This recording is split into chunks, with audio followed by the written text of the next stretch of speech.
Hello and welcome to episode number 19 of the Rollo and Slappy Show. I am Rollo McFlugel and with me is Slappy Jones, and we are both at McFlugel.com. Today is December 26th, 2016. And show notes page for tonight's episode is McFlugel.com/19. So one quick note before we get started.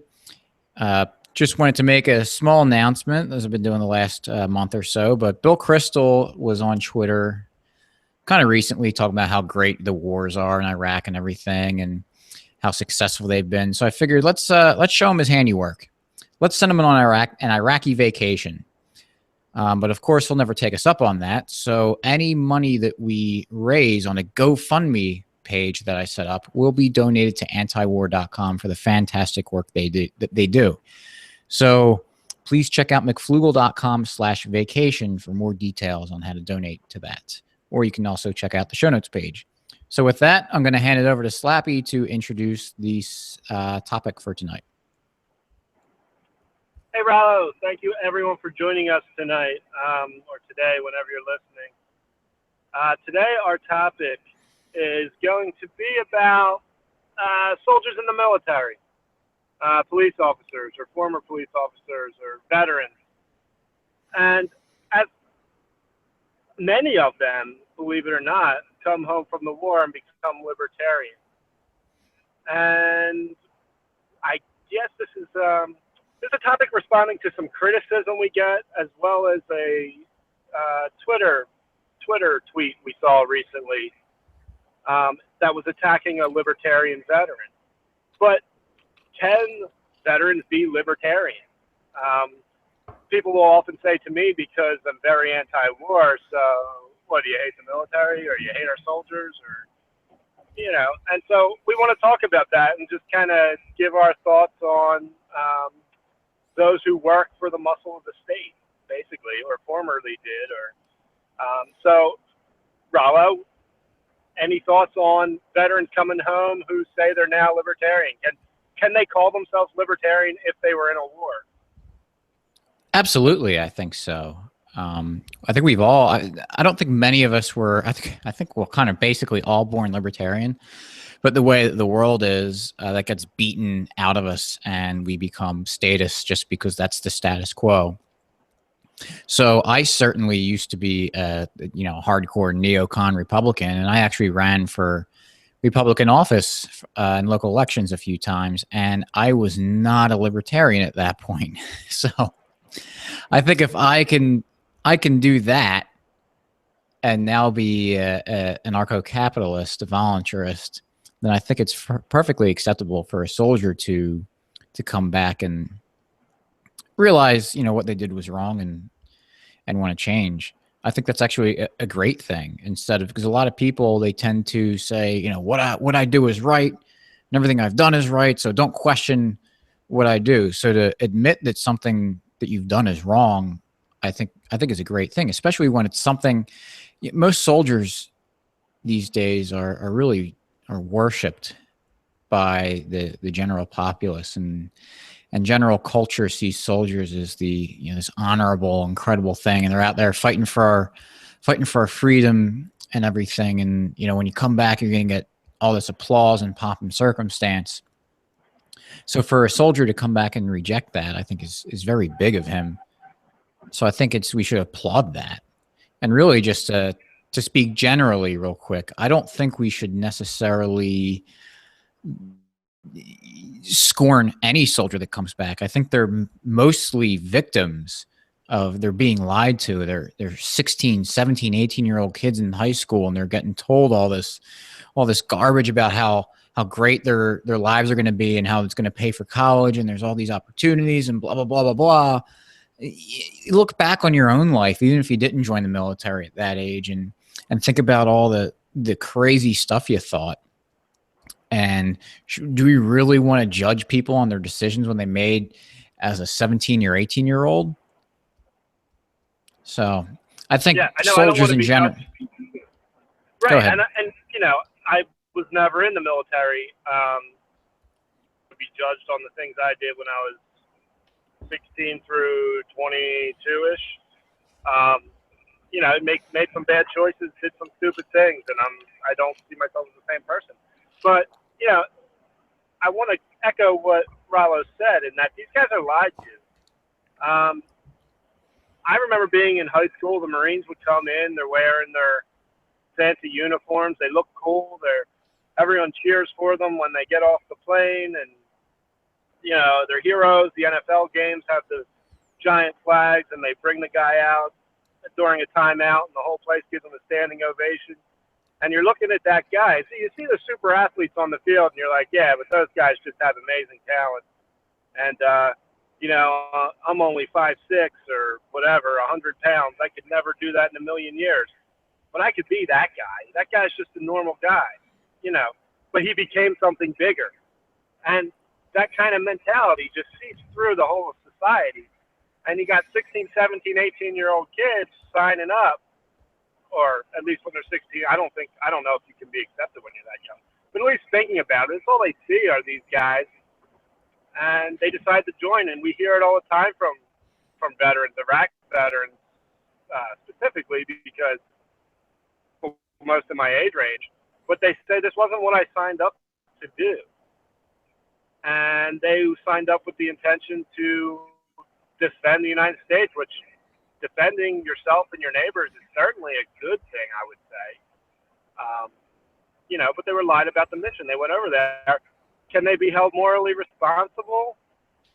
Well, the right thing is I would say, to ignore your orders when you're going to do something wrong. But that's easy for me to say when I'm sitting here and not over there and haven't gone through the training and, actually in the firefight. It's very easy for me to say that. So I try not to hold them responsible, even though we are all responsible for our actions, and I understand that. But they could certainly come home and become a libertarian and be anti-war, and I don't see how that's hypocritical or should be any controversy at all. Just because someone served in the military, and more credibility to be anti-war, not less. Right, and there's plenty of people that we've seen have gone through that change. Adam Kokesh might be one of the more famous ones. But if you look at political donations, I mean, when Ron Paul ran for president, he was overwhelmingly receiving most of the support from the military. So I think that says something right there. And we have friends that have served in the military and come back and have changed their minds. And it's when you actually see it happening, it's tough. It's because you're over there, it's drilled into your head your entire life, and you live this experience, and now all of a sudden people are telling you that you're wrong or something. It takes a big man to actually think that through and acknowledge it and make a change in his life. Right.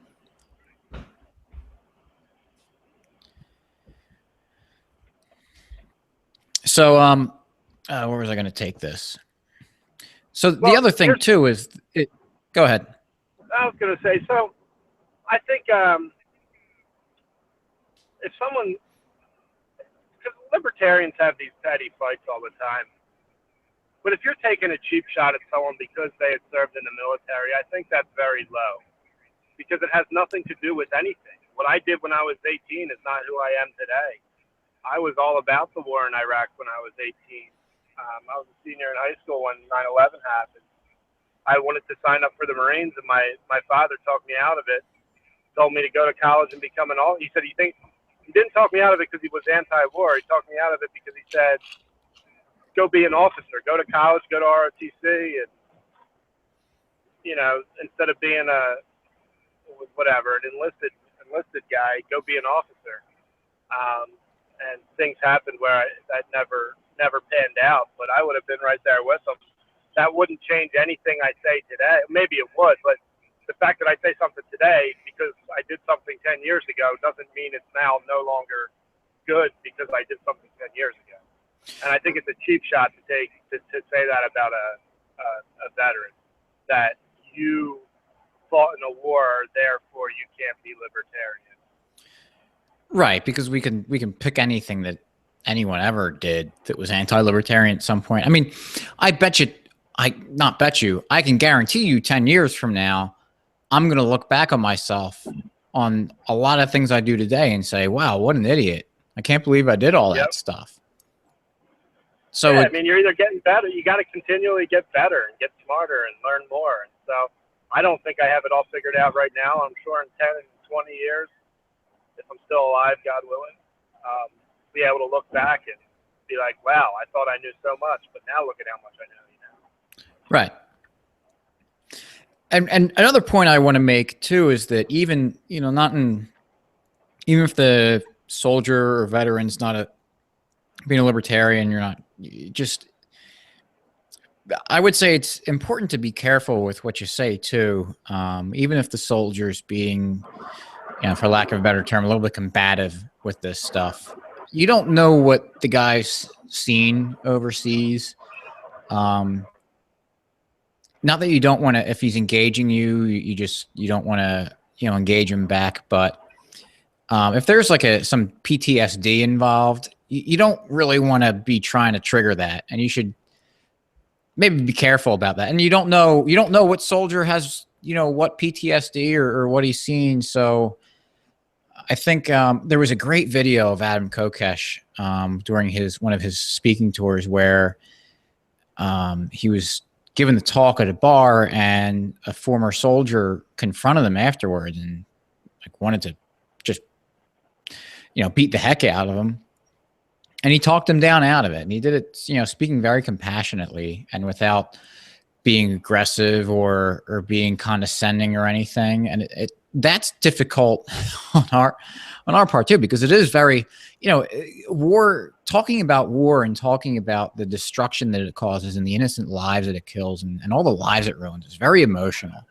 And I do get upset sometimes talking about it, because especially when people kind of, you know, brush it off as not being that important, because it doesn't happen in our own backyards. So it's very convenient for us to not understand it. So I think we just have to be aware. I'm not even saying that not to be easy on them, but just be aware of how you present yourself talking about it, because you might trigger something in them that is really a terrible thing to put them through. And that's not what we want. We don't want, our goal being libertarians, being anarchists, being voluntarists is to minimize human suffering. So we should do that in, you know, in our own lives, and talking to other people, even if we do have the moral high ground, or if we are right. And you never know. We're all individuals. We're all people. We're all beings. You don't know what's going on in their head, like you mentioned earlier with the PTSD, but self. And I think of myself at 18, enlisted and did the 4 or 5 years, whatever you have to do, came and got to the point I am now. I think that would drive me crazy. I think I would have a tough time coping with what I did. So I feel for those guys. Right. It can't be easy for them. I can never know what it's like, because hopefully I never will. Hopefully it doesn't come here involved. But, you know, I don't have any plans on being in a war, so I'll probably never know what that feeling is like. And I try to be cognizant of that whenever I talk to a veteran in war, because it can be a very touchy subject. But it certainly doesn't eliminate them from being libertarian. Yeah, I mean, I think they're the kind of libertarians that you want.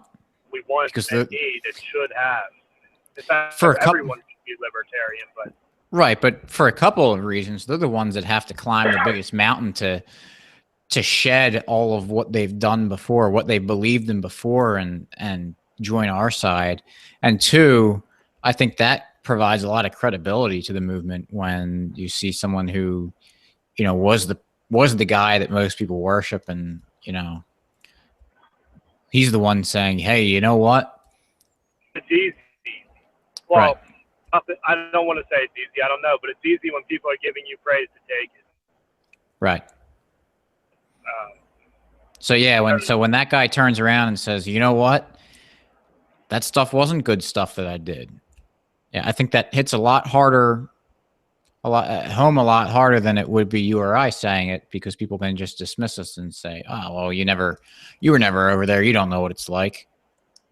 Yeah, I'm very thankful that I don't know what it's like. And I hope to never know what it's like. I never want to have to be in a position where I have to, harm another human being like that. And that's whether they're innocent people or the most evil guy in the world. If you put Osama bin Laden in front of me, I wouldn't want to, I don't want to kill anybody.